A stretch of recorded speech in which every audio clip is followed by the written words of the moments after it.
just like fairy gifts gone in the sky.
Getting paid attention. You mix the wrong guys with the right intentions. In the same bed, but it still feel long distance. You're looking for a little more consistency, but when you stop looking, you gon' find what's meant to be. And honestly, I'm way too done with the hoes. I cut off all my exes for your X and O's. I feel my old flings was just preparing me. When I say I want you, say it back, parakeet. Fly your first class through the air, Airbnb. I'm the best you had, you just be comparing me to me. I'ma add this at you. If I put you on my phone and upload it, it'll get maximum views. I came through in the clutch, more than lipsticks and phones. Wore your fave cologne just to get you alone. Don't be afraid to catch feels. Don't be afraid to catch these feels. Run, drop, top and chase thrills. I know you ain't afraid to pop pills. Baby, I know you ain't scared to catch feels. Feels with me. Don't be afraid to catch feels. Don't be afraid. Run, drop, top and chase thrills.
Ladies and gentlemen, please welcome to the stage the Memphis Safe Task Force.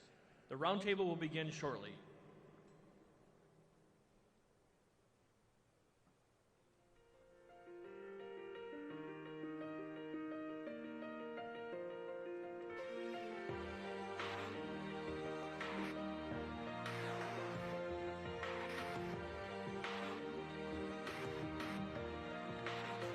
Yeah, you can be the greatest, you can be the best, you can be the King Kong banging on your chest. You could beat the world, you could beat the war.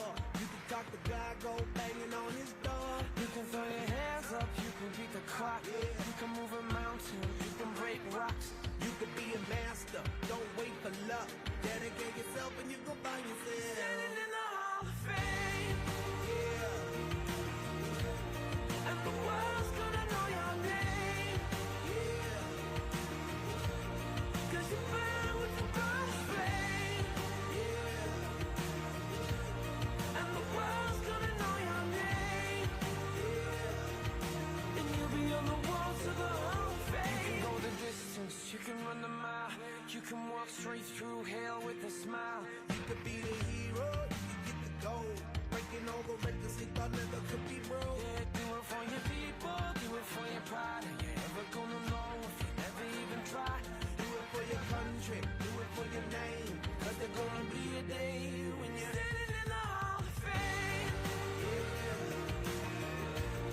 and the world's gonna know your name. 'Cause you burn with the God's flame, and the world's gonna know your name. And you'll be on the walls of the Hall of Fame. Be a champion, be a champion, be a champion, be a champion. The walls of the Hall of Fame. Be students, be teachers, be politicians, be preachers. Be believers, be leaders, be astronauts, be champions, be truth seekers. Be students, be teachers, be politicians, be preachers, Be believers, be leaders, be astronauts, be champions. Standing in the Hall of Fame, and the world's gonna know your name. 'Cause you burn with the God's flame, and the world's gonna know your name. And you'll be on the walls of the Hall of Fame. You can be the greatest, you can be the best, you can be the King Kong banging on your chest. you could be a hero, you could beat the war.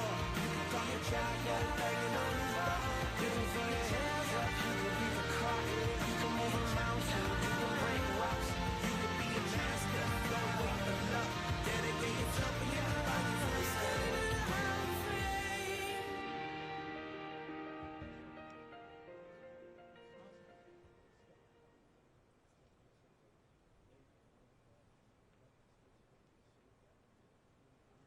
Ladies and gentlemen, the 45th and 47th President of the United States, Donald J. Trump. And I'm proud to be an American, where at least I know I'm free. And I won't forget the men who died, who gave that right to me. And I'd gladly stand up next to you and defend her still today. 'Cause there ain't no doubt I love this land. God bless the USA.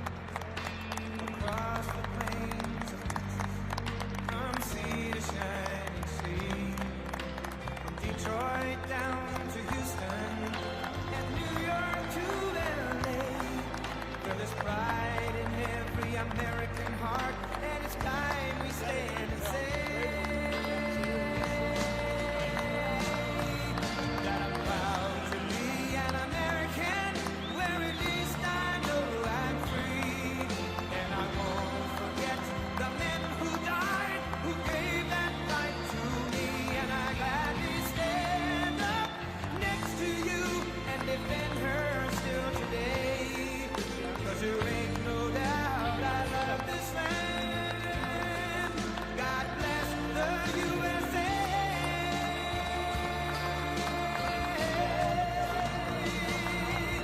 And I'm proud to be an American, where at least I know I'm free. And I won't forget the men who died, who gave that right to me. And I gladly stand up next to you and defend her still today. 'Cause there ain't no doubt I love this land. God bless the USA.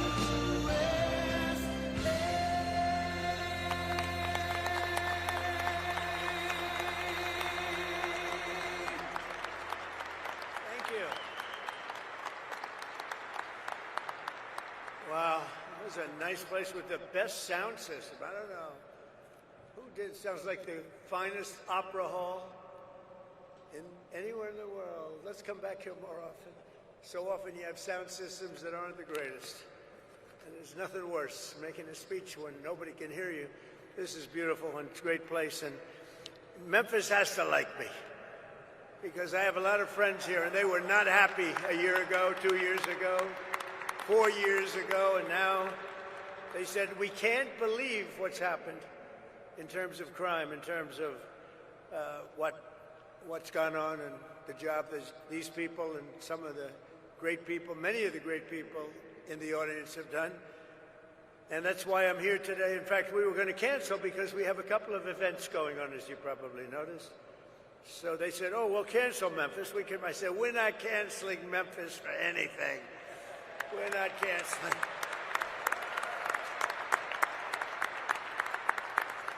We're not going to cancel Memphis, but we do have some big things happening, and very positive, I have to say. So before getting to our important discussion this morning, let me provide a brief update on Operation Epic Fury, which is a very good name, as it turns out. That was a name. They showed me 20 names. Sir, what name would you like? I didn't like any of them. And then I get toward the end, I said, you got to be kidding. What? Operation Epic Fury. I love that name. And it's very appropriate for what's taken place, if you know, in Iran, because we knocked out their Navy, we knocked out their Air Force, we knocked out their anti-aircraft, we knocked out everything. And we did it with fury, actually. As I announced earlier, based on preliminary conversations between the United States and Iran over the past 2 days, I've directed the Department of War to temporarily postpone planned strikes against major energy and electricity targets in Iran. They have very, very big, new, actually, and very expensive, billions of dollars it costs to build them. One missile, one of our powerful ones, and it comes down to the ground like it was made out of dust. But to determine whether a broader agreement can be reached, we've had very good discussions, very, very good discussions. And you have to understand, I know my whole life has been a negotiation, but with Iran, we've been negotiating for a long time. And this time, they mean business. And it's only because of the great job that our military did is the reason they mean business. They want to settle, and we're going to get it done, I hope. So hopefully this will be possible, but no matter what, we'll ensure that Iran never obtains a nuclear weapon. They can't have a nuclear weapon. They would have had one if we allowed the Obama deal to stand. That was the Iran nuclear deal, they called it. They would have had one, Marshall III. Well, I'll tell you what, Martha, we would have nuclear weapons up there when, would you say, 2 years ago, 3 years ago, or 4 years ago? We would have been in a position that nobody wants to be in. We won't allow ourselves to be in that position. Over the past 3 weeks, the United States military and our partners have been decimating Iran's military capabilities with overwhelming firepower, skill, lethality, and force, and we're destroying their ballistic missiles and drones programs with launchers down by more than 90%. We're hitting their launches at a level that nobody even thought of before, 90%. They can't launch them, and they don't have very many of them, because most of them have been annihilated. But we've annihilated their defense industrial base, eliminating their Navy. We had 158 ships are down. I said to my people, why didn't you capture the ship? I said, were they good or not? They said, they were great, sir. So why didn't you capture it? We could have used them. They said, it's more fun to put them at the bottom of the sea. But they're not there anymore. So we eliminated their Navy, Pete, right? And that's gone. We eliminated their Air Force. We eliminated all of their air defense, everything. We eliminated everything there is to eliminate, and we eliminated them. We eliminated their leaders. We had the first set of leaders. They're gone. Then they met, 88 people met. And it's sad. I mean, it's sad they couldn't have made a deal. We could have made a deal with them a long time ago. Then the second set, 88 people met to pick a new leader. And they're now extinguished. And then they're meeting again, but now nobody wants to be the leader. It's one of the few political jobs that nobody wants anywhere in the world. Nobody wants it. It's a very dangerous job. My job is dangerous too, but their job is worse. In other words, we're systematically dismantling the regime's ability to threaten America. They're not threatening us anymore. As Commander-in-Chief, it's my sacred responsibility to protect our country from all threats. For decades, Iran refused every opportunity to renounce its nuclear ambitions, and in recent months, its own negotiators bragged to our representatives about having enough material to make nuclear weapons. And that was supposed to deter me, but it didn't deter. It made me more anxious, and it just made it much more important. This mission that we're all on together was much more important, and we did it quicker. Iran's missile capabilities were also growing so fast that it would soon have become virtually impossible to stop them. Once they have a missile, once they have what they were building was incredible. And you got a little glimpse of it by the fact that when they came out, they started shooting all of their neighbors. Their neighbors weren't fighting with them. They were getting along okay with their neighbors. And I was surprised. Everybody was surprised. And it actually worked in reverse because their neighbors then turned against them. Now Iran has one more opportunity to end its threats to America and her allies, and we hope they take it. Either way, America and the entire world will soon be much safer and will be a much more secure planet. In addition to all of this, we're working on so many different things. You know, our economy was fantastic. We had a Dow at 50,000. They say it couldn't happen in 4 years. It wouldn't happen during my term. But if I got anywhere close, it would be a great success. Well, in my first year, we hit 50,000. And with the S&P, they said, even more difficult. They said it would be impossible to hit 7,000 on the S&P. And we hit that in our first term. And then, unfortunately, I called Pete, I called General Kane, I called a lot of our great people. We have great people. And I said, let's talk. We got a problem in the Middle East. We have a country known as Iran that for 47 years has been just a purveyor of terror, and they're very close to having a nuclear weapon. We can keep going and get that 50,000 up to 55 and 60. There's no end. Or we can take a stop and make a little journey into the Middle East and eliminate a big problem. And Pete, I think you were the first one to speak up. And you said, let's do it, because you can't let them have a nuclear weapon. So we are now having really good discussions. They started last night, a little bit, the night before that. And I think they're very good. They want peace. They've agreed they will not have a nuclear weapon, et cetera, et cetera. But we'll see. You have to get it done. But I would say there's a very good chance. And it began when I said that we were planning tomorrow on shooting down some of their power plants, and we're going to hold that up. Hopefully we won't have to do it. And hopefully we can make a deal that's good for all of us, including the Middle Eastern allies that have been very good to us, including Israel, that's been a great partner in this fight. They've really been a good partner in the fight. They fought hard. But we'll see what happens. I think there's a very good chance we're going to end up in a deal. And so we're giving it 5 days, and then we're going to see where that takes us. And I would say at the end of this period, I think it could very well end up being a very good deal for everybody. As good as if we went all the way and just literally annihilated the place, which if we don't have to do that, that would be a good thing, not a bad thing. In addition, after the appalling lines and massive disruptions at major airports nationwide last weekend, I am again demanding that Democrats in Congress immediately end their disgraceful shutdown of the Department of Homeland Security and restore the full funding for airport security and the TSA. They are holding it up because they want to take care of illegal immigrants coming into our country. They want to take care of criminals that are in sanctuary cities. They want to take care of transgender for everybody, literally the mutilization of our children, men in women's sports. But what they don't want to do is give us anything to do with citizenship for voting or voter ID. Can you imagine? We're the only country that doesn't do voter ID. Every country does voter ID. You know, brought to my attention today that we're the only country that does mail-in voting. Mail-in voting means mail-in cheating. I call it mail-in cheating. And we got to do something about it all, and it's part of Homeland Security.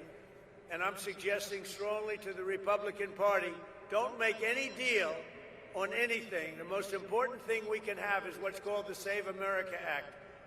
Don't make any deal on anything unless you include voter ID, and you have to be a citizen to vote. You have to show citizenship to vote. Very easy to do.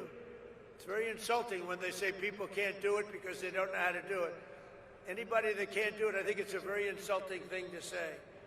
The Democrats are fully to blame with the struggle the great American public is going through at the airports. They're going through a big struggle right now, and we just put ICE in charge, and they're helping TSA, the agents, and they're working together so far very well. I actually suggested that in the airports they take off their masks, and they did that. In the airports, I'm a big believer in the mask because we have, you know, Biden allowed hundreds of thousands of killers into our country. We're rapidly getting them out, by the way. But they would go after these people if they knew exactly who they were. But in the airports, it's different. I didn't love the look in the airport as you get off the plane. So I made a request, and they agreed to it. So they're not going to be doing that. We would also bring out, if we don't have enough, we will bring out the National Guard, in, you know, where we need it, to help out at the airports. But we're not going to let this happen. It's extortion by the Democrats. They're holding up money that's already been approved, and now they're willing to go $5 billion reduction in ICE in order to get the approval on a deal that they approved, the great big beautiful deal, which is the biggest tax cut in history, the biggest regulation cut in history. They want to basically renegotiate a deal that they already approved, and they're doing it largely for a criminal element. So also the Democrats are putting our country at great risk during this period of time, a period that they call a war. They call it a war. We call it a military operation. Their leaders during this time are, as you know, as you want to say, they're in a never land. Schumer is gone. I mean, he's a Palestinian. He should be fighting on the side of Palestine. He's actually become a Palestinian leader. I don't know. I've never seen a man change so much. He used to be pro-Israel. Now he's pro-Palestine. I've never seen anything like it. And, you know, he's worried he's going to lose his next election, which it only depends if anybody runs against him. If anybody runs against him, he'll lose. But he's gone very wacky and very dangerous for our country. But we want all of those things. We have to have them. We want voter ID. We want proof of citizenship as part of our funding. We want to merge them so that we can get the great, big, beautiful bill in action, and we can get the America and Save America. You know, they called it the SAVE Act, but nobody knew what the SAVE Act was. So I said, you have to call it, you have to, under any circumstances, you have to call it the Save America Act, because everybody knows what that is. So they want funding taken away from the ICE patriots who are responsible for getting rid of the criminals that Sleepy Joe Biden, the worst president in the history of our country, and his gang of thugs in the White House. You talk about weaponization. They weaponized everybody. You know, when Pam looks at somebody, oh, it's weaponization. They've indicted me. What they've done to me and everybody else, it's a disgrace. They're the weaponizers. And what they've done to people, can never let that happen again. We can never let them get away with it again. They are the greatest weaponizers. Fortunately, it didn't work because here I am with you. So it didn't work out too well. Didn't work out too well. But they want to have people come into our country. And so many of these people are murderers. They're drug dealers. They're the worst criminals anywhere in the world. They want them in our country. They don't want them to come out. They make it almost impossible, but we get them out anyway. They should have never been allowed to enter our sacred ground. These people should have never, they came from all over the world. They came from all over. They came from the Congo in Africa. They came from all over South America, Asia, everywhere. And they were from jails and mental institutions. They were drug dealers. They were murderers. 11,888 murderers. In any event, the Democrats are being blamed by the American people for the catastrophe going on right now at our airports and at other points of transportation and beyond. And we want the public to know we're not going to let them out of this trap that they created for themselves. And I'm suggesting very strongly that the Republicans, in going for the Save America Act, that you weld it into exactly this, because voter ID is part of Homeland Security. Think of it. We're talking about two separate items, but they're really the same. Voter ID is part of Homeland Security. And citizenship, proof of citizenship, is part of Homeland Security. So I think it should be welded in. I think it should be together. You should vote together, because the public has not liked what they've done at the airports. And they've done it, and the public understands it. They've gotten wise to them. Republicans do not settle with Democrats and let them out of this hole that they've buried themselves in. You have to take the votes in the Senate to approve. You need votes to approve. We have to get Democrat votes. And at a certain point, if you could get rid of the filibuster, it would be great. It would be great. Get rid of the filibuster and get it all done. So we'll get it done. We want another thing. We can, or we don't have to, add those other items. And by the way, they say they're 80-20 items. They're not 80-20. They're 99-1.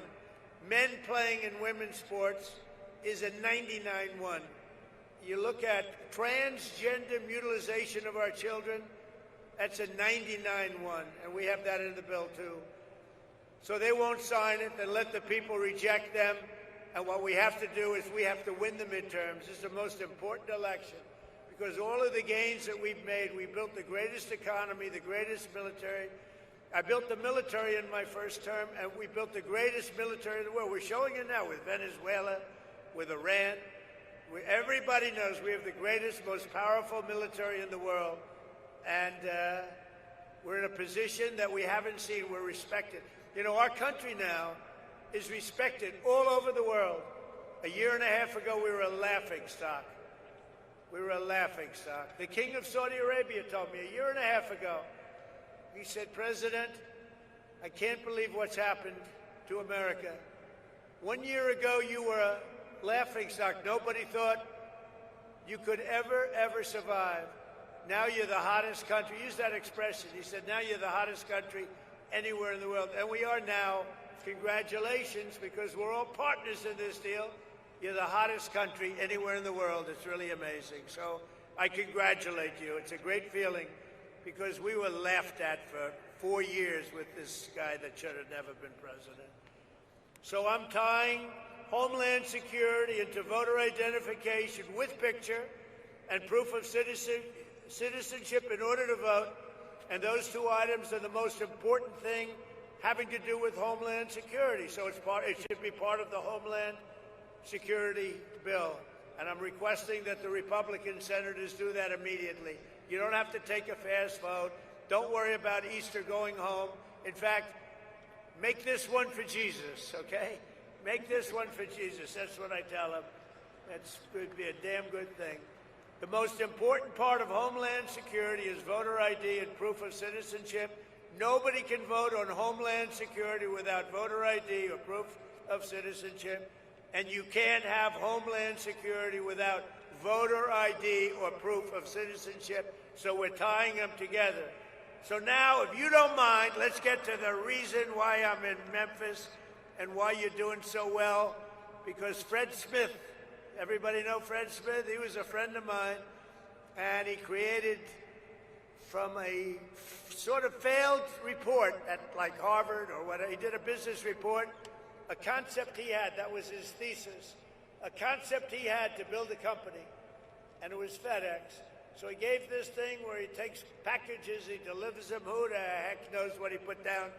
Bottom line is they gave him a lousy mark. I don't know if they passed him or not, but they didn't give him a good mark. They say, this is the most ridiculous business plan we've ever seen. Fred, go back to the drawing board and try something else, because this won't work. Well, he decided to go for it, and he built FedEx, and it's an amazing story. And he was a very good friend of mine. But he would tell me that he didn't know what to do about Memphis. It was so dangerous that they would have a board meeting, and the board members, they would demand it, that they could not walk 1 block to their hotel. You know the hotel I'm talking about. It was so dangerous. And now they tell me this is like an entirely different place. It's like Washington, D.C. In Washington, D.C., we had the same thing, and now it's amazing. It's such an honor to. If only more governors, your governor called, and he said, we love it. Your mayor has been terrific. Your mayor has been terrific. But look at the results that you've got. Look at the results. And everybody should do it. You know, if I was Chicago, Pritzker, he's a failed governor. All he has to do is say, President, we're having a problem in Chicago. Could you come in and fix it? We'd have it fixed in 2 months. It would be good. It would be good in 2 months. It would be great in 4 months. You'd have almost no crime. But he can't do it. And it just keeps going the same way. So that's the reason I'm here, to tell you how well you've done, how well we've done. I mean, I just came in, and people greeted me, sir, thank you very much for what you've done. I said, oh, where are you from? Memphis. What did I do? You stopped crime, and your sheriffs are so thankful. And, oh, you haven't seen it yet. You know, we've just been here a short while. In another 2 or 3 months, you're going to have, like, no crime. And, you know, we take these criminals. Is that our handsome senator down there, Bill? Is that our handsome senator, Bill? You got both of them down, but you're going to have a new governor here soon, I guess, huh? You're going to have a very new governor. Would you two stand up as senators? Please stand up. Two of the greatest people. Two of the greatest people. They never let me down, you know? Some let me down. They never let me down. Thank you.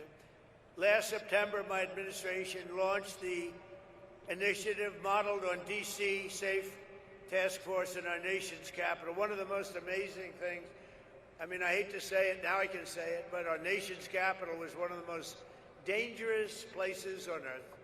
People were being killed that go in from Iowa, they go from Indiana to see the Washington Monument, and their parents would get a phone call they'd been killed. And it was happening a lot. It was really bad. And like this, actually, yours was at a level higher, to be honest with you. It was really bad. But it was happening a lot. And now you walk down Washington, it's like everybody that sees me in Washington, we've been doing that another couple of months longer. Everybody sees me in Washington, they say, thank you, sir. Thank you. And I immediately know what. You know, they could thank me for a lot of things. I said, are they thanking me for the economy? I know immediately. We have people working in the White House, young women. They walk, I would say normally beautiful young women.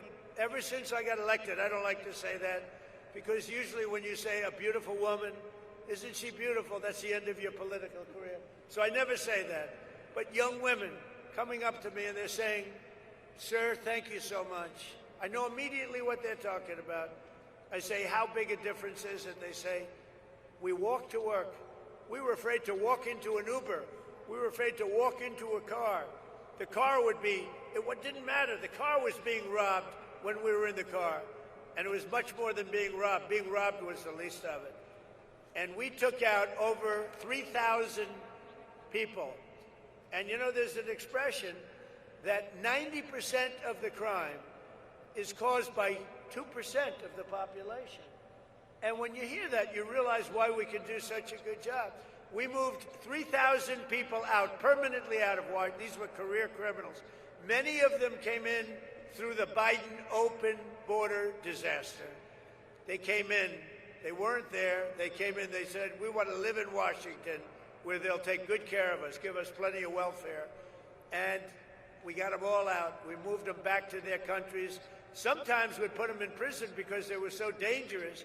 We had one person killed 4 people in a short period of time. Many of the people, 11,888, 50% of them in our country, they came from jails. Other countries opened their jails and let them into our country because Biden and his great border czar, the border czar who never once went to the border, never once called Border Patrol. But his great border, perhaps you've heard her, Kamala. Has anyone heard of Kamala? She was the border czar. That was like having nothing as a border czar. And they poured into our country, and they made our country very, very unsafe. And the job that ICE and Border Patrol have done, they don't get the appreciation they deserve. They are great American patriots. They're incredible people.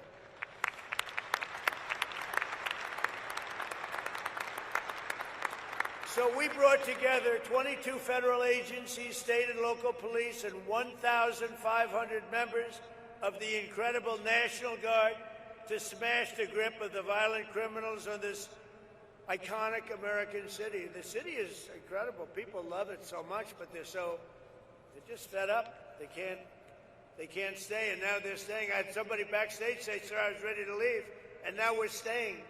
I said, don't worry, it's going to get much better. Just takes a little more time. Like our D.C. efforts, the Memphis Task Force has been led by our Director of U.S. Marshal Services, Gaddy Seralta, who's incredible. Where's Gaddy? Gaddy, you are unbelievable. And I want to thank you for the work. He did a job in Washington. So when I heard Memphis, I said, I want the same guy that did Washington. Because that went, you're going to tell us when you get up which was more difficult, all right? But members known all over the world as the home of Graceland. You know I'm going to see Graceland after this? I think, is that right? I love Elvis. I never met Elvis. Everyone said, did you? I met them all. I met Sinatra. I knew all of them. I never met Elvis. Sometimes I feel I should tell the little fibs that I knew him well. I love Elvis, but I never met him. But I'm going to go see Graceland after this, I think. I'm sure it's not going to be a very long stay, but I want to see that. But for years prior to our involvement, Memphis had become known for something else, being the murder capital of the USA. That's not a good title. It was averaging far more than 1 murder per day, with a crime rate higher than Colombia, Mexico City, or Baghdad. In the year, I shouldn't be saying this, but here's the good news. It's been fixed, all right? I hate to say this because it's so negative. It's so negative. In the year before I took office, Memphis saw more than 12,500 violent assaults, 429 rapes, and 7,600 burglaries and armed robberies. And I mean, it was getting worse. This catastrophe was a result of years of local politicians, judges, and prosecutors who sided with violent criminals over law-abiding citizens. Basically, liberals, or now they like to go with the word progressives. You don't hear liberal. They're liberal. I don't like progressive because it's a beautiful word. You know, they use progressive because that's the only thing they're good at, politics, I guess. You know, they're bad at policy because all these policies are bad, but they're great at politics, and they do stick together. They stick together, they're good at politics, but they're bad at policy because they can't sell open borders, they can't sell transgender for everyone, they can't sell men and women's sport, so they can be the greatest politicians in the world, and that's why I'm here instead of them, I guess. But just as we have in D.C., here in Memphis, we've achieved one of the largest, fastest declines in violent crime ever recorded. So that's something, right? Ever recorded. In fact, you're half a percentage point away from the record, so we'll catch them in the next month or two, all right? I think that's going to happen. But that includes a 60% drop in robberies, a 74% drop in carjacking, and motor vehicle thefts. We have always achieved numbers that are good. These numbers are right on line to be among the best that we've done. And wherever we do this, we have very similar results. We were in New Orleans, where the governor called us, as you know, and we went to New Orleans. They just had Mardi Gras. They said it's the first, it sounds terrible, but it's the first Mardi Gras we've ever had where there was no murder. Can you imagine? Doesn't sound too good, but, you know, we're talking about the facts. And they said we had the lowest crime that we've ever had on Mardi Gras, which is almost nothing. We went there about 4 months ago. We did a great job. So we've achieved a 70% reduction in murders from the peak in this place. In total, we've arrested 7,000 criminals, seized more than 1,100 illegal guns, taken more than 1,000 pounds of illicit narcotics, and rescued more than 150 missing children, making their parents beyond happy.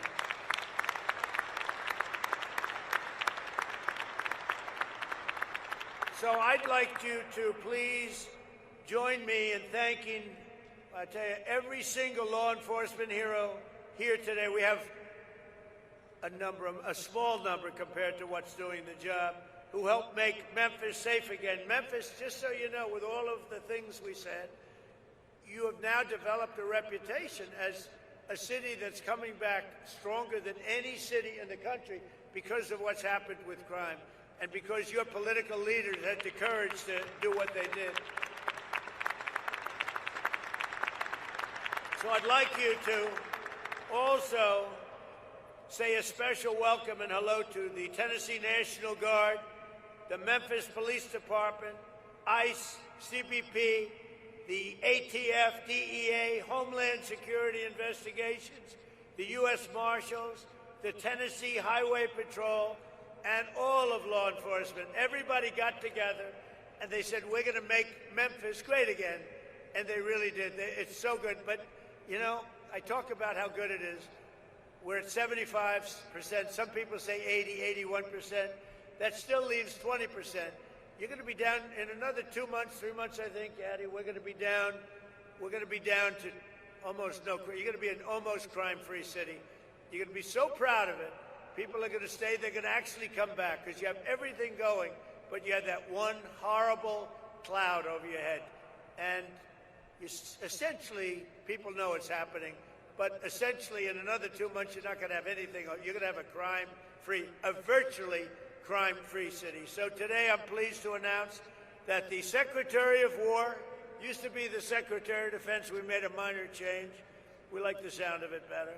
That the Secretary of War just signed a directive to ensure that all National Guard members serving on this task force, as well as in D.C., New Orleans, and our border security missions, will receive the same benefits as active duty troops because you deserve it.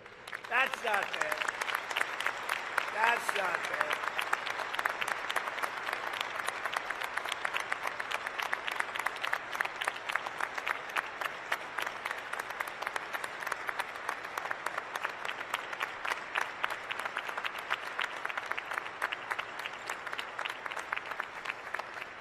So before we leave, I want to thank Attorney General Pam Bondi, Secretary of War Pete Hegseth. These are great people. Chief of the National Guard Bureau General Stephen Nordhaus, FBI Director Kash Patel, wonderful guy, actually.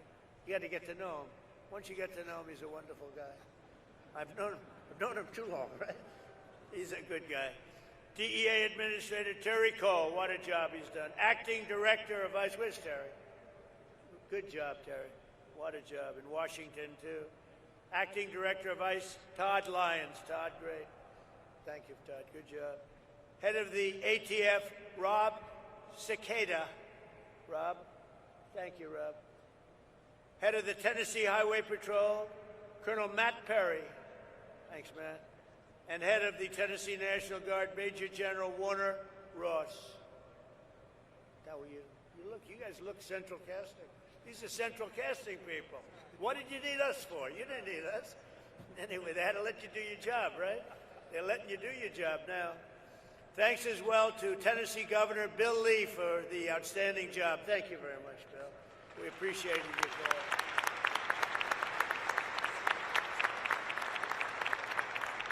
Bill called me up. He said, we need a little help in Memphis, sir. Would you get over here, please? He said, I have no pride. We just want this thing straightened out, right? So thank you very much. I'm glad it worked out. Oh, you haven't seen, what do you see? In 90 days from now, you're going to see numbers that blow these off. You're down 70, 75%. You're going to see numbers that you're going to be very proud of. Senators Bill Hagerty and Marsha Blackburn. Great people. Great people. You have some real warriors, too, as your congressmen and women. David Kustoff, Andy Ogles, Diana Harshbarger, John Rose, Matt Van Epps, and Chuck Fleischman. Will you all stand up? Warriors all. Everyone. Great, great people. You don't get better. It's not the easiest job, is it? Huh? Speaker of the, you know what I like about them? They're not 3 o'clock in the morning. Sir, I get a call from Mike Johnson, Speaker. Sir, we have a problem. What time is it, Mike? 3 o'clock, sir, morning. We voted 9. We need, it's always the same, you know, it's like 8 or 9. Sir, could you call them for us and see if you can get their vote? 3 o'clock. Call them up. Hey, Jim, how you doing? Hello, sir. I'm not there. I'm not there. Well, you got to get there. 9 o'clock, you got to vote. Sir, could I have a little breakfast so we could discuss this bill? You know, like a perfect bill, like, you know, voter ID or something. The bill didn't have to be too great to do it. He said, could we have maybe a little breakfast at the White House, sir? So, because I can get there, but I'm just not there. Come on over for breakfast, Bill. You know? I got a lot of them, too. I have about 9 of them. But these are the people we love. These are the people we love. So I want to thank you all. Speaker of the Tennessee House of Representatives, and I hear this guy, I hear he's fantastic. Cameron Sexton, where is he? I have heard such good things about you. And you're working on a very specific bill right now. I know all about you. That's great. Let me know when it's finished, you know. You got to send me a copy, okay? That's great. Thank you, Cameron. You're doing a great job. Shelby County Sheriff Floyd Bonner. Thank you, Floyd. National President of the Fraternal Order of Police. Oh, that's a big one. He gave me his endorsement. Patrick Yost. Where's Patrick? He gave me his endorsement. I said, well, what's your endorsement worth? How many members? He said, sir, we have 490,000 members. I said, that's a good endorsement. Patrick, do you think anybody outside of, within law enforcement, did anybody vote for Kamala that you know of? Don't say it. You're going to get yourself in trouble. Don't say it. But thank you, Pat. That's great. We had an unbelievable, I do believe we got 98, 99% with law enforcement. And why not? President of the National Sheriff's Association, Chris West. Chris, thank you very much. Thank you, Chris. Stand up, Chris. Thank you. Well, why are you so far back there, Chris? You deserve to be in the front row. The National President of the Federal Law Enforcement Officers Association, Matt Silverman. Great guy, too. All great guys, all guys we know. All guys, thank you, Matt. They're all guys that supported me, Pam, every one of them. For years, our leaders allowed entire cities in America to be destroyed by crime, drugs, and gang violence. Tolerating this violence was always a choice. 19 of the 20 most dangerous cities in America are run by Democrats. I'm surprised. I thought it was 20 of 20. I don't know why it's 19. I don't believe it. It's like, I heard it was 25 out of 25. Well, I'll find out about it because I don't believe it's right. Whoever wrote that statistic is wrong. But under the Trump administration, we believe that no city or neighborhood should be left behind.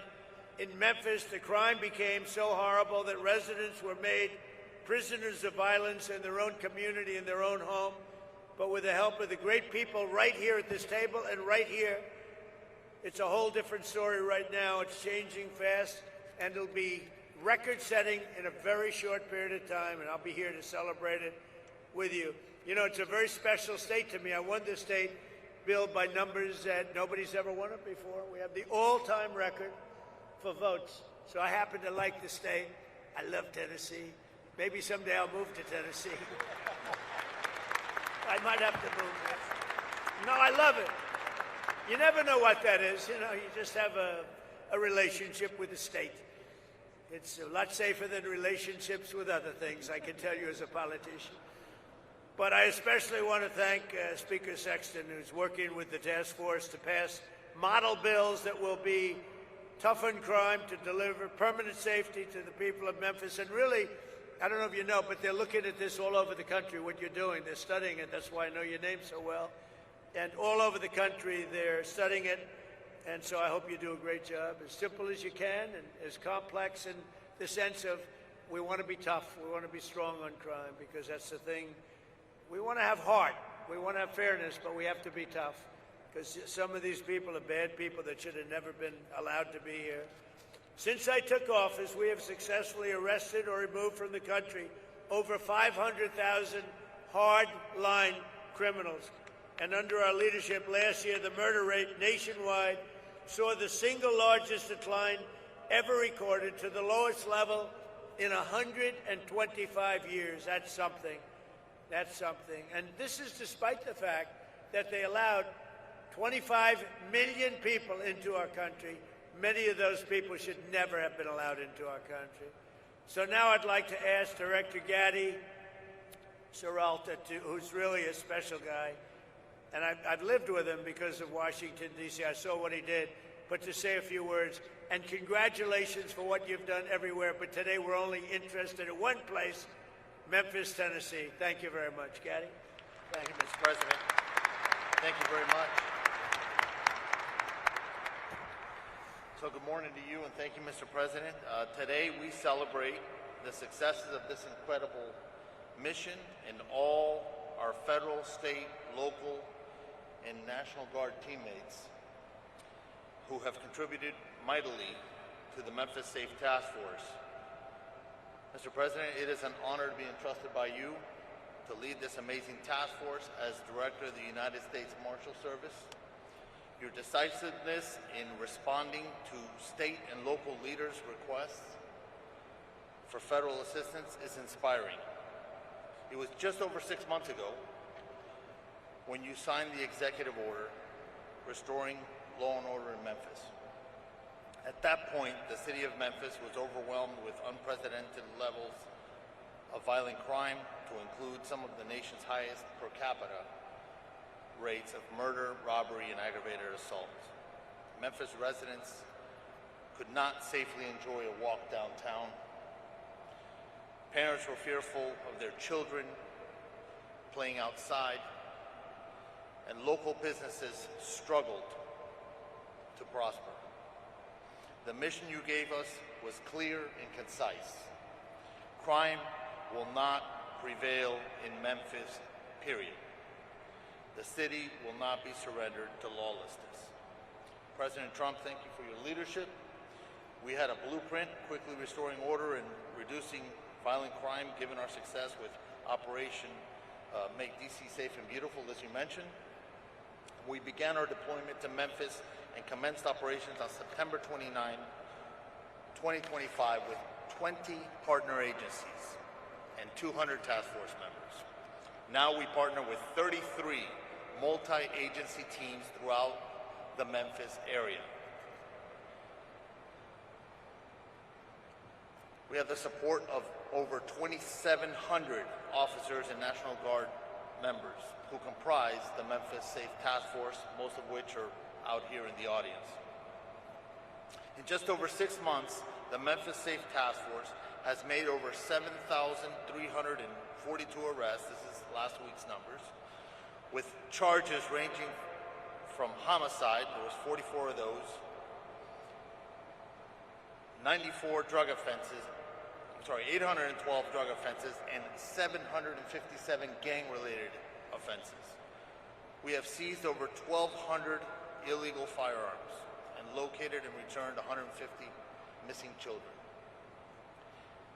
Each of these arrests and seizures of illegal contraband have a ripple effect, bringing justice to victims, relief to communities, and the prevention of future offenses or deadly accidents.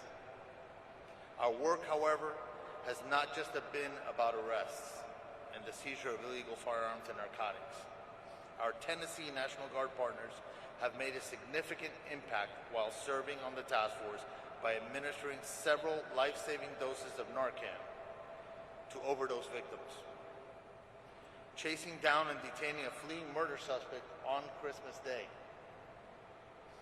and providing immediate life-saving medical aid to the occupants of a vehicle collision on I-40. That's just a few of the things they've done. Similarly, our Health and Human Services Tactical Med, we call them TACMED, they're our doctors. Their team has treated almost 500 task force officers and related injuries during our operations. The fraud cell, the Memphis Safe Task Force Fraud Cell, has been a key contributor in targeting federal benefits fraud, organized crime, and other complex fraud matters. The fraud cell has more than 80 open investigations, 33 cases active with the United States Attorney's Office. Their recent efforts have resulted in 2 indictments of convicted sex offenders living in housing paid for by Housing and Urban Development, and 1 indictment for stealing benefits from a Social Security beneficiary. I would also like to recognize the work of Attorney General Bondi's incredible staff at the Western District of Tennessee. Their stats tell a remarkable story as well. They have increased the number of defendants charged by 221%, and the number of cases indicted by 204% when compared to the same operational period last year.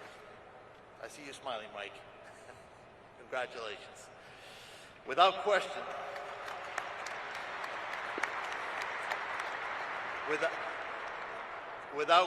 the public safety outlook in Memphis has improved dramatically.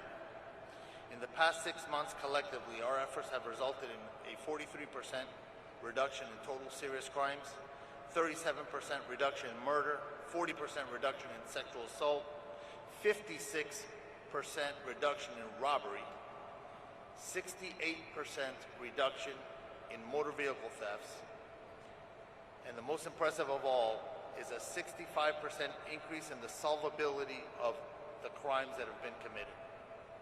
These numbers are so impressive that it's often easy to just recite them without reflecting on significant positive impact that we have had on lives of Memphis residents.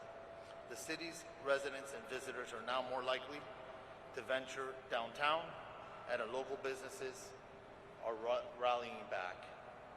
Large-scale public events have shown improved safety outcomes, as demonstrated during the December 6, 2025 St. Jude Marathon, where 22,000 runners gathered without a single reported downtown burglary, compared to multiple incidents in the prior year.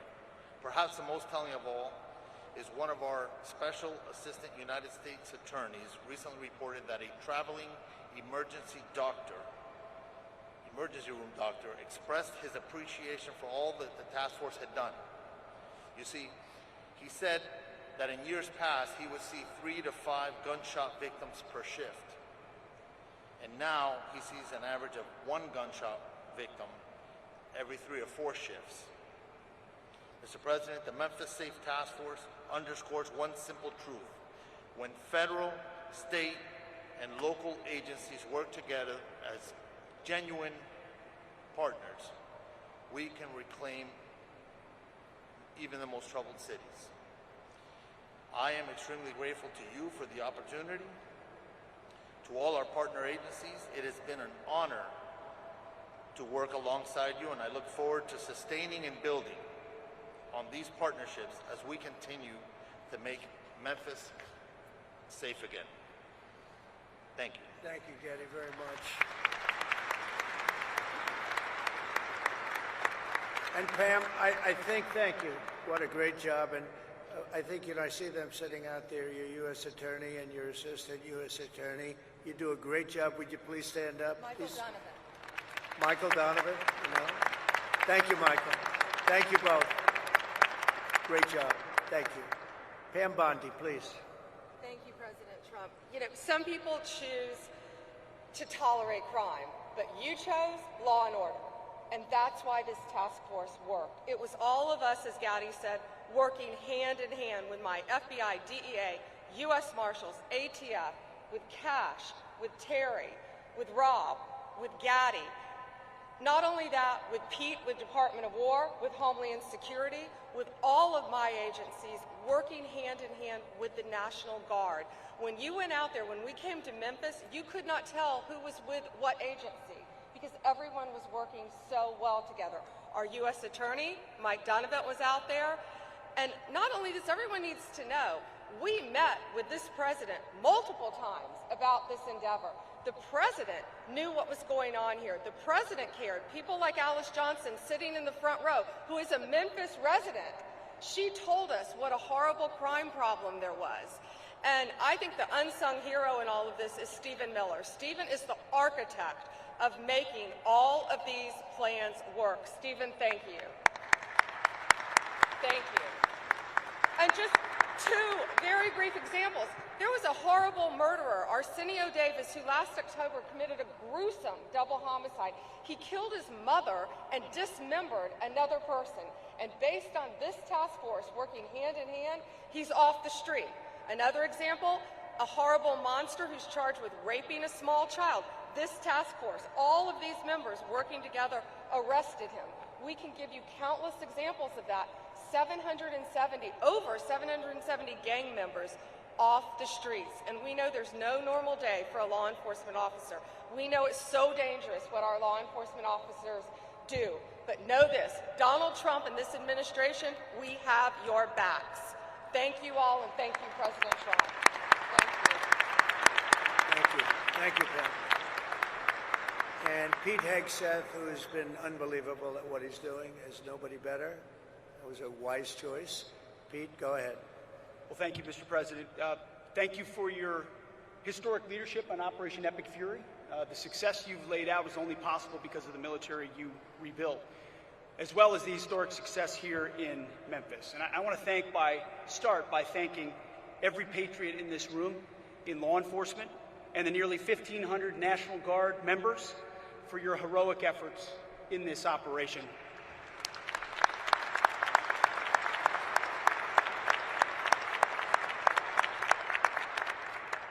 This is more than a task force.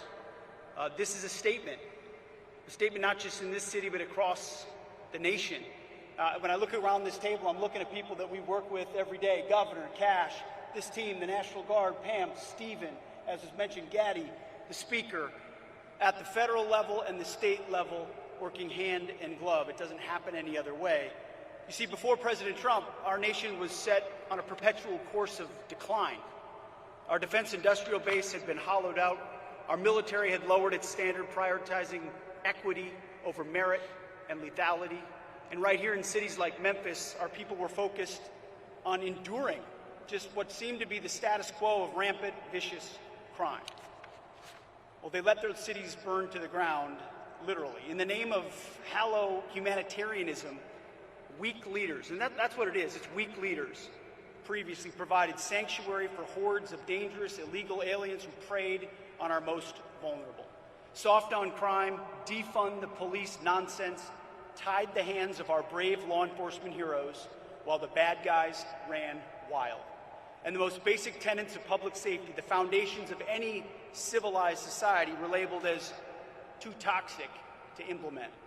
Well, not under President Trump.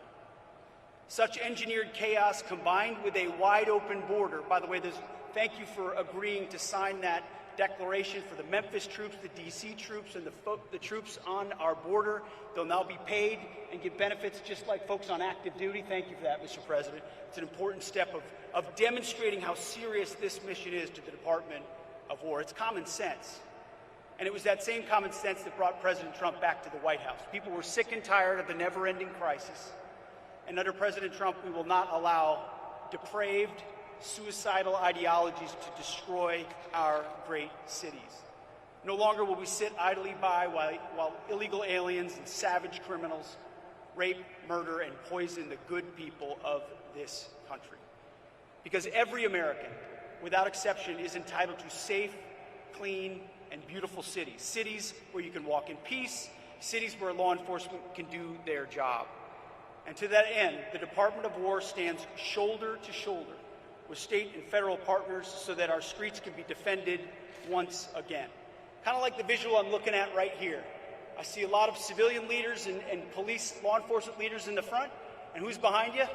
Men and women in camouflage, having your back every single day like we do in this mission. So thank you for working tirelessly to protect this state and restore law and order. And the results, they speak for themselves. That your presence has led to a massive reduction in crime, a reduction the good citizens of Memphis deserve. So thank you, Mr. President, for your leadership in restoring street by street, neighborhood by neighborhood. You are saving Memphis, Tennessee, and the country, and we are grateful for it. Thank you, Mr. President. Thank you, Pete. Thank you. Mr. Governor, please. Yes, sir. Welcome back to Tennessee, Mr. President, especially to the iconic, great American city that is Memphis. We oftentimes say Nashville's the heart of Tennessee, but Memphis is the soul. And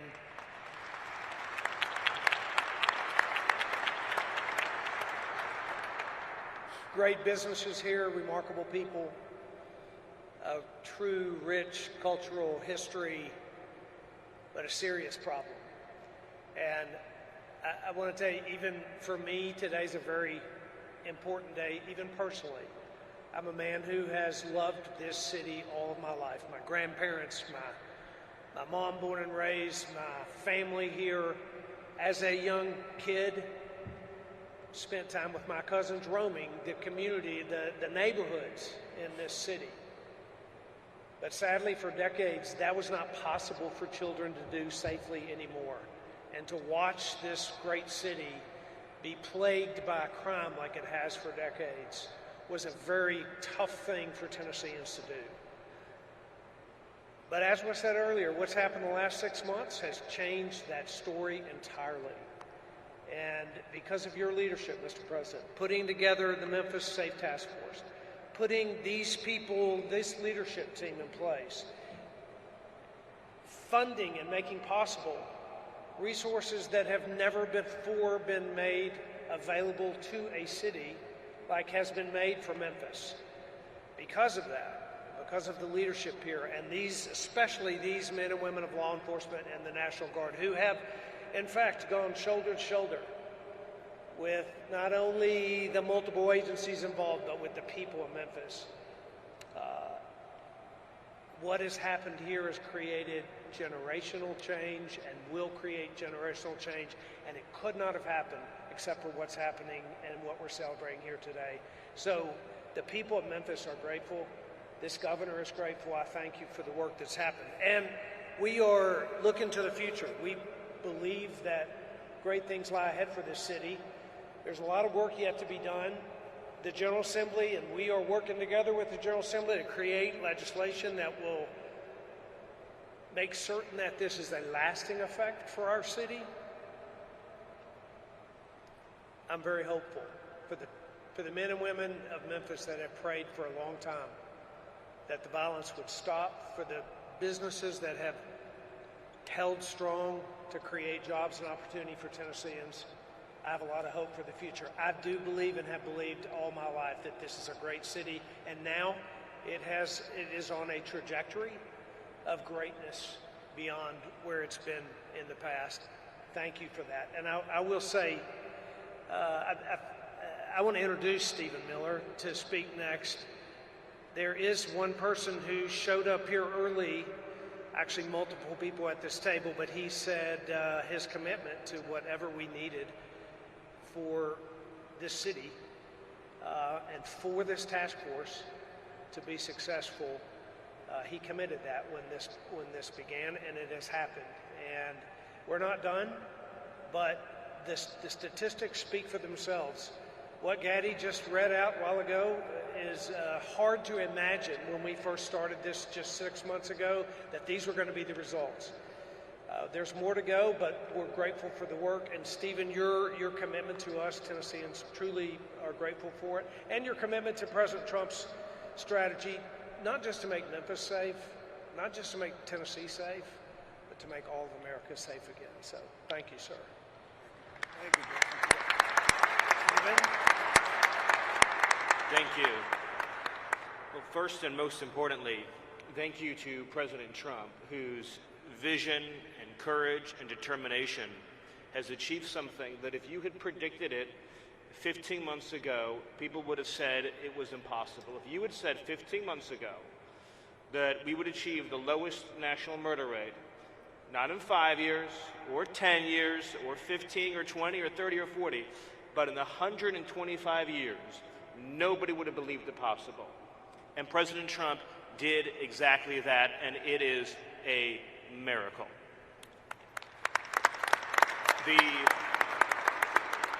Just think about this for a second. Under President Trump's leadership, the largest reduction in murders in American history, the largest reduction in violent crime in American history, the largest reduction in drug overdose deaths in American history, the largest reduction in fentanyl in American history, the largest reduction in illegal immigration in American history, and the largest number of criminals arrested, removed, or deported in American history, all done in 1 year.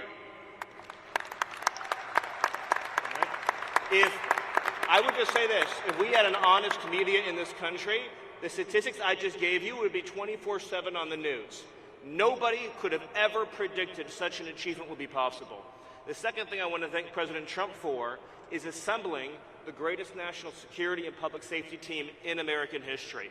Because President Trump believes in merit, in competence, in people who get things done. So you look around the table of who President Trump chose for these jobs. You start with Rob or Gaddy or Pam or Pete, Cash, Todd, Terry, the whole entire team. What President Trump put together has never been rivaled in history. That's how you get things done. He chooses people based on their skill, their competence, their ability, their determination, their dedication, and their loyalty, and you're seeing the results. So I just want to again thank President Trump, and of course thank the governor as well, who picked up that phone, called President Trump, and said, I want you to help make Memphis safe, although I bet the governor would agree he could never have imagined this safe, this quickly, this many people behind bars. And let's just remember that because of the work that President Trump is doing, not only in Memphis, not only in Washington, D.C., but all over the country, ultimately, it will save and is saving tens of thousands of American lives. It is, and I'll use that word again, what President Trump has done on border security and public safety is a national miracle that will be studied not only for generations, but for centuries to come. Thank you, President Trump. Thank you, Steve.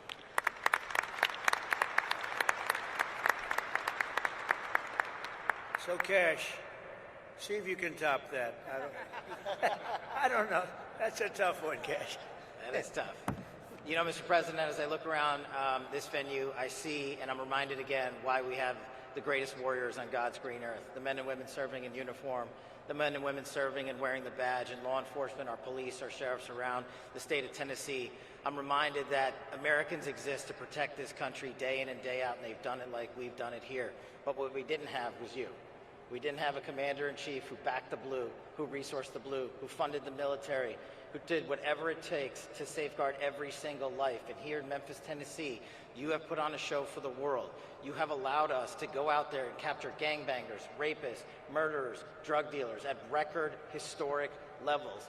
And for me, a first-generation Indian American kid, whose parents fled a genocide in East Africa to become the 9th director of the FBI. I'm living the wildest dream you could possibly imagine, sir. But it's thanks to you. But more importantly, what I see when I look out across our great partners here in the interagency, and our great legislators, and our great prosecutors, and our great attorney general who has the guts to go out there and make arrests, turn them into prosecutions, and put people in prison, you are giving that dream to every single child in the state of Tennessee. You are inspiring the nation and law enforcement to come up and wear the badge and wear the colors of this country and safeguard our men and women for generations to come. This is an enduring mission, Mr. President, because you have made it enduring. It is going to go on for generations to come. They are going to try to achieve what you accomplished here, what Stephen said, in just one short year, and they're going to be doing it for decades because America was smart enough to elect you as our commander-in-chief. So while we're out there fighting for the dreams of our children, just know, Mr. President, how many millions of dreams like mine are going to be lived thanks to your brilliant leadership. Mr. President, thanks for delivering America the safest country on God's green earth. Thank you very much, Jay. Pretty good. He did pretty good. Thank you very much. Mr. Speaker, please. It's great to be here with you today. And obviously we're in the hottest country, in the hottest state, and now the hottest city, thanks to you. So we appreciate your leadership in that endeavor. Also, it takes strong leadership, Mr. President, to do what you do. We thank you for that and have a strong team as well. But I'd like to say that I appreciate how resolute you are in your belief and your attitude. And I think that's a testament to making America first. Also, I want to thank you for delivering freedom. When we talk about crime, a lot of times we talk about normalcy. But people get used to high crime. They don't understand what low crime is. And in this city, unfortunately, it became a normal thing, seeing high crime. But you deliver freedom to the residents here in Memphis, as well as Governor Lee did. And it's as little as watching a kid or a child who said they had a bicycle in their living room, and now they're able to ride it outside. We take that for granted. We take that freedom for granted, but because of you, now here in the city of Memphis, kids can ride their bicycle outside, which they never had experienced before. And now what has happened, when you have freedom, Mr. President, you have opportunity.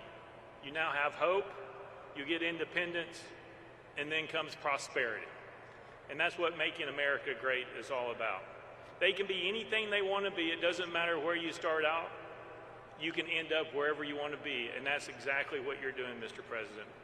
And then we can talk about crime statistics, but I want to thank you for saving hundreds of lives. And I mean by saving hundreds of lives is those individuals who were not shot and killed in the city of Memphis. Those are saved lives that have something else that God's going to give them to do in their life other than be a crime statistic. In your short period with your team's approach, there are 10,000 less victims in the city of Memphis. Think about that. Hundreds of lives saved, 10,000 less victims.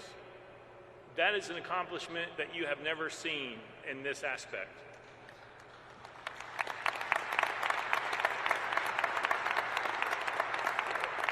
And I appreciate your strong team, all your individuals here, also a brilliant mind, and Stephen Miller, who I've been able to work with. And we are working, as you said, on legislation, not only illegal immigration that we're going to lead the country in, which is working its way through the General Assembly, but we're going to Soros-proof the state of Tennessee once and for all. And we're going to take on bail, we're going to take on woke and soft on crime DAs. We've already done truth in sentencing. We're working on 3-strike legislation.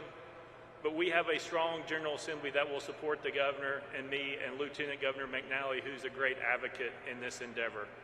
And the last thing I'll say, Mr. President, is I appreciate your resolve to not allow people's words to distract you from your destiny.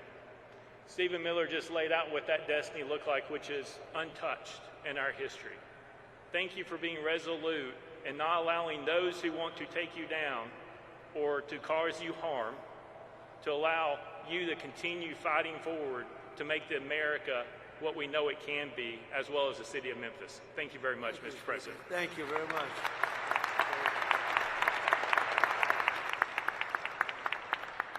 And now we have the ICE director, very important. He's done a fantastic job. Todd, please. Law enforcement officer, thank you for letting us do our job again. That's the key thing. The men and women in this room that wear the badge every day, we know that we have a president that has our back. So because of you, we can go out and we can make America safe again. But honestly, sir, if you just look at what we did, this is what happens when strategy actually meets execution. Your model is delivering real results, securing communities and making neighborhoods safe. And if more cities would just take the lead and have the strength and constitution like the governor does to make their major cities safe again, this is a prime example of how to do it. This is a direct reflection, sir, of the model that you put in place. This and the Homeland Security task forces that you put into action with your executive order are really what's going to make a difference to this country.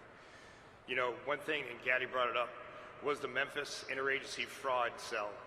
That's key to your promise to the American people that honest Americans that need that funding will get it. What we're doing is we're having a reduction in fraud when it comes to SNAP benefits, mail fraud, and Medicaid fraud. And that's key and important for true Americans that believed in you that you're going to make a difference to make this country great again. While this wasn't an immigration-led operation, sir, we did have 619 illegal aliens arrested, 7 of those which were Venezuelans that were paroled into this country or TDA gang members, 1 El Sal that raped a child, and another Honduras male that raped several children. Because of your leadership, we were able to get these violent criminals out of our neighborhoods, and sir, Memphis going forward is going to be the example, as Mr. Miller said, for decades to come. So on behalf of the men and women of ICE, the special agents of Homeland Security, we thank you for your leadership. Thank you very much, Judd. And just, if I might, so you're at the front of a storm. The Democrats have caused lots of problems at the airports and all other places too. We shouldn't be in this position, especially when we're in conflict elsewhere. But how are you doing, and how is ICE doing at the airports and helping out? Oh, sir, just have the opportunity to help our other fellow officers at Department of Homeland Security. We're doing great. We're going to make sure that your promise is kept, that we're going to help those lines move, and we're going to make people safe. And no one should be nervous to go to the airport, because we're going to make sure that every traveler in spring break has a safe journey. I appreciate it. Great job. You're doing a great job. Thank you very much. Rob Cicada, please. Rob. President, thank you for your assembling of the Memphis Safe Task Force. Your leadership empowered ATF and all of our state and local partners to focus on the most dangerous criminals operating in Memphis. Violent repeat felons, many walking the streets despite having 3, 4, and 5 felony convictions, are no longer doing so. They're no longer walking these streets without the fear of federal and state local and state law enforcement getting together and taking them off the streets. We focused our efforts on the most violent gang members operating in Memphis, so much so that we've decapitated the leadership of the Rich and Ruthless gang and the Vice Lord gangs operating here in Memphis. Their leadership, their membership is currently running the streets without any sort of direction. The gang members are falling apart.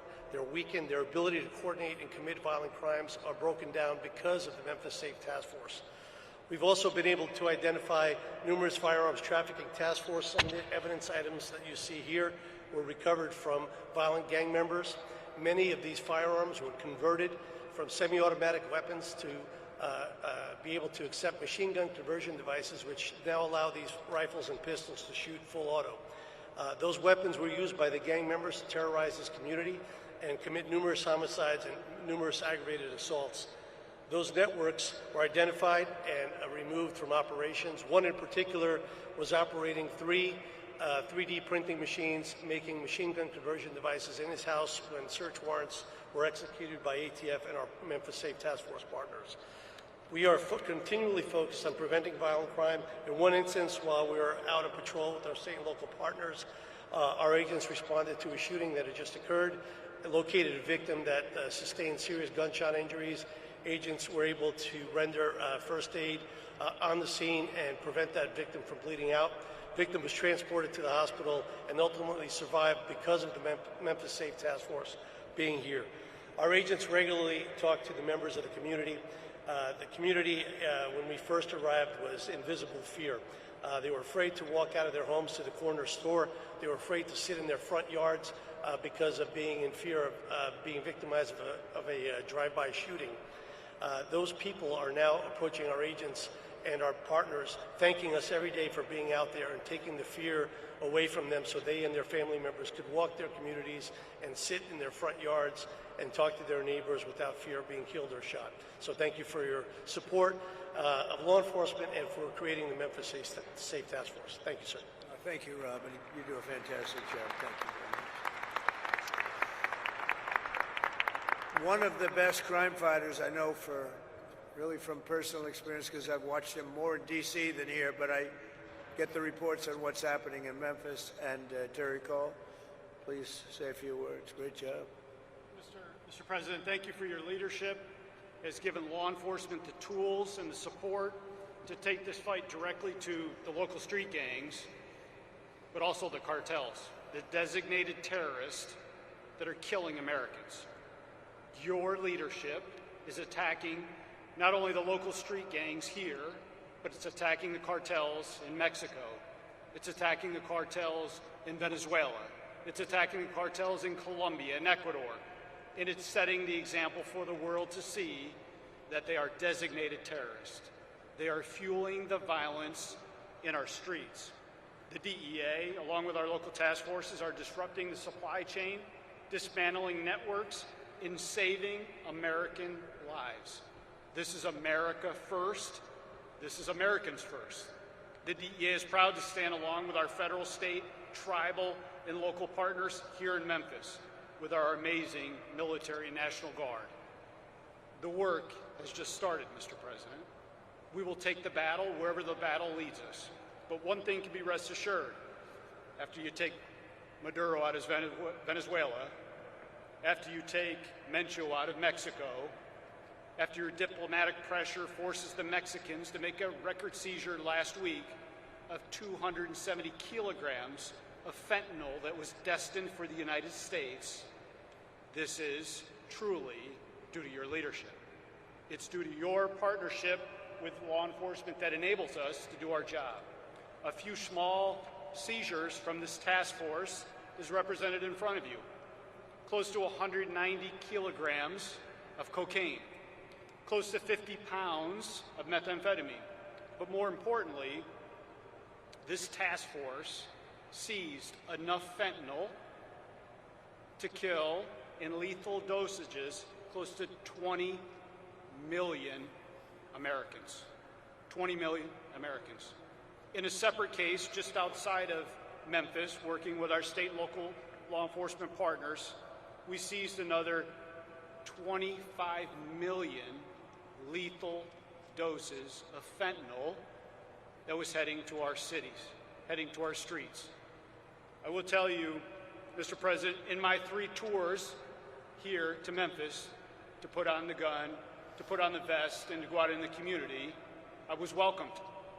I was welcomed not only by an amazing Highway Patrol colonel and his team, but I was welcomed by the community. I was invited to front porches. I was invited to an ice cream social. But that was in between the hard work of the men and women of the DEA and this task force that we're conducting daily.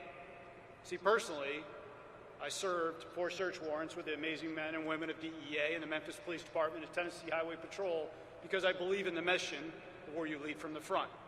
So thank you for giving us at the DEA the power to do our job again. Thank you for giving us these amazing relationships with these task forces and the Homeland Security Task Force and the Memphis Task Force and the Washington, D.C. Task Force. There's no command we won't go out and complete, Mr. President. We're here to execute your orders. Thank you for your leadership, and thank you for this amazing opportunity to make America safe again, sir. Thank you. Thank you, Terry. Great job.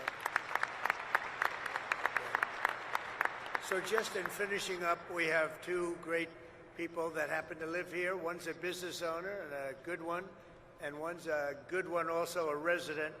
And we're going to ask you both to say a few words, please. Mr. President, thank you for saving Memphis, and thank you for asking me to share my story. My name is Tim Pugh. I'm a co-founder and president of Pugh's Earthworks and Pugh's Flowers. My brothers and I have 2 family-owned businesses in Memphis, and this year marks our 50th year in business since we started our American dream. My entire family, including our new grandbaby, is living and working in Memphis. We want our family to feel and be safe. We have many friends that have moved away and encourage their children to move away because of the escalating crime. We love Memphis and call it our home and would never want to move away. The crime in Memphis has affected my businesses. We've had several delivery vans full of flowers stolen as we're at the front door of someone's house delivering. Turn around and the van was gone. We've had landscape equipment stolen from job sites, so now we have to lock each piece of equipment to the truck while we're working on a property. And because of multiple break-ins, including one night we had 5 vans with the catalytic converter stolen on all 5. Due to repeated theft, we had to install an electric fence and multiple cameras around our main store to prevent this theft. All of this adds significant financial burdens and man hours. In the spring of last year, members of one of my landscape crews were robbed at gunpoint. This type of action became too normal in this city that I was raised in, and honestly, I felt that we were on a path of no return. How could we continue to operate our business when theft was rampant and, God forbid, lives were lost? Thankfully for you, Mr. President, we don't have to live and operate that way anymore. We have a great police force in Memphis, but they just needed reinforcements to get the crime under control. So thank you for bringing in those much-needed reinforcements. Our mayor is doing a good job. Each week he's sending out emails of the progress. And just last Friday, he reported that crime was down well over 40%. Honestly, Mr. President, I feel like crime is down 100%. And that is because of what you've done. We want Memphis to grow and prosper, and to do that, you must have a low crime rate. People have to feel safe. That wasn't the case before, but now it is. Thank you to the task force and our city leaders for working together to make this happen. And thank you, Mr. President. Memphis owes you a lot of gratitude. Thank you. Thank you very much. Thank you. Great. And your business is doing well. That's great. It's going to get better and better. You watch. Thank you very much. Delisha? Thank you so much, Mr. President. It is a complete honor to be here with you today. Thank you for saving Memphis. My name is Delicia Ballinger, and I'm a lifelong Memphian, and I'm a mother. And I wanted to speak with you today, not just as a citizen, but as a mom who's lived through what Memphis has become. I remember a different Memphis. I remember when the city felt alive, when families didn't have to think twice about safety, when kids could just go outside and just be kids. We had places to go, things to do, and a sense of pride about where we come from. But over the years, that Memphis has faded, and what it was replaced with was fear. Before the Memphis Safe Task Force, I just didn't hear about crime, I lived it. I watched friends and people that I loved lose their lives to the senseless violence. I've attended funerals that never should have happened. I've seen families torn apart, mothers grieving, and children growing up without parents, all because of violence that felt like it would never end. And those moments stay with you. They change how you see everything. But nothing's changed me more than becoming a mother. Because now, it wasn't just my life that I was worried about, it was my children. There were days where I wouldn't let them go outside, not because I didn't want them to, but because I was afraid what would happen if I did. And the fear of stray bullets, the sounds of gunshots at night, constantly wondering if they were truly safe. And that fear became real in a way that no mother should ever have to experience. At just 5 years old, I could have lost my son.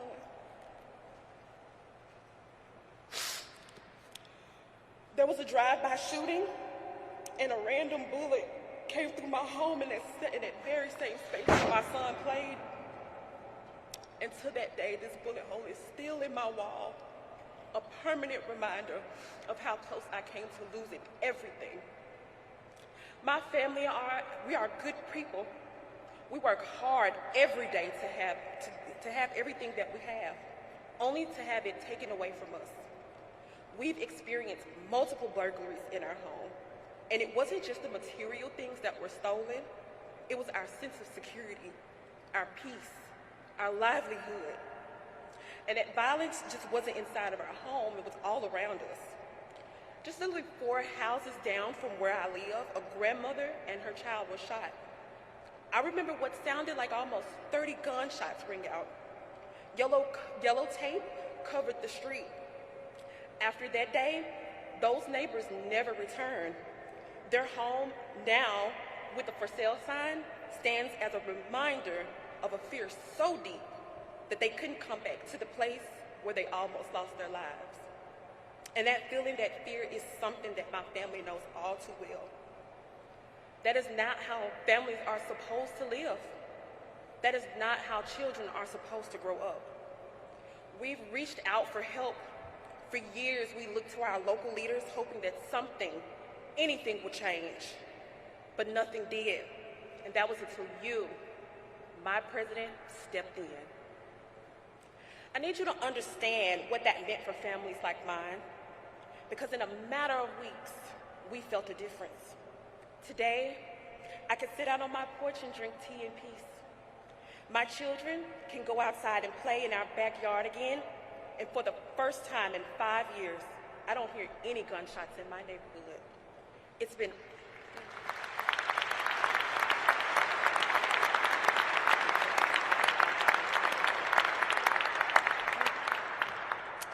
almost 6 months, and it's like a whole new world. That silence means everything to me. It means safety. It means peace. It means that I can breathe again as a mother. What years of waiting couldn't fix, you did it in just 3 weeks. And I'll never forget that. My family will never forget that. And what's even more powerful is that that impact did not stop there.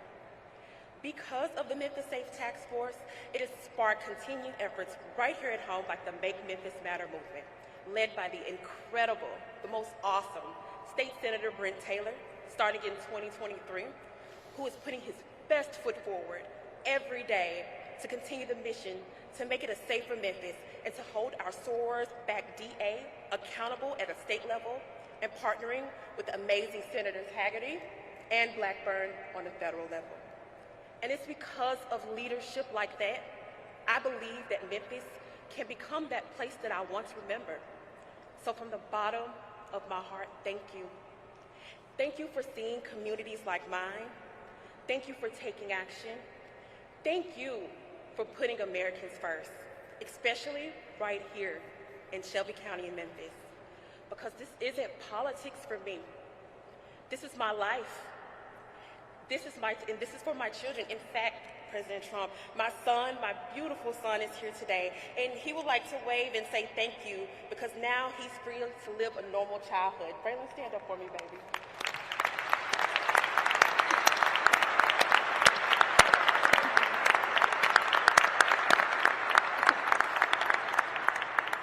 And because of that change, we finally have a sense of normal again. Again, from the bottom of my heart, I truly don't have the words to share how much I appreciate you. Thank you so much, sir. Memphis loves you, President Trump. Thank you. Thank you very much. Wow. I don't know, Delisha. I think we're going to have to give her MVP, right? MVP, Delisha. That's a great job. Thank you very much.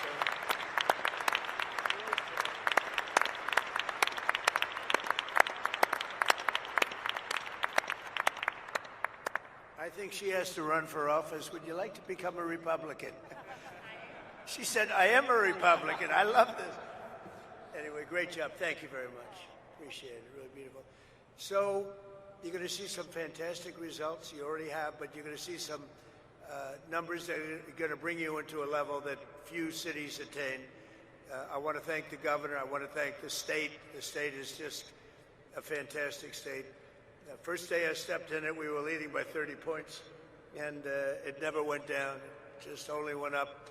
So it's something special. We have a bond. We have a special bond. You know, you can be a politician, but when you win something in a landslide, you have a very, very great feeling. And I want to tell you, this is a very, very successful, beautiful state, and I love Tennessee. Thank you very much, and congratulations to Memphis, and fantastic job. Thank you. Thank you, everybody, very much. Thank you.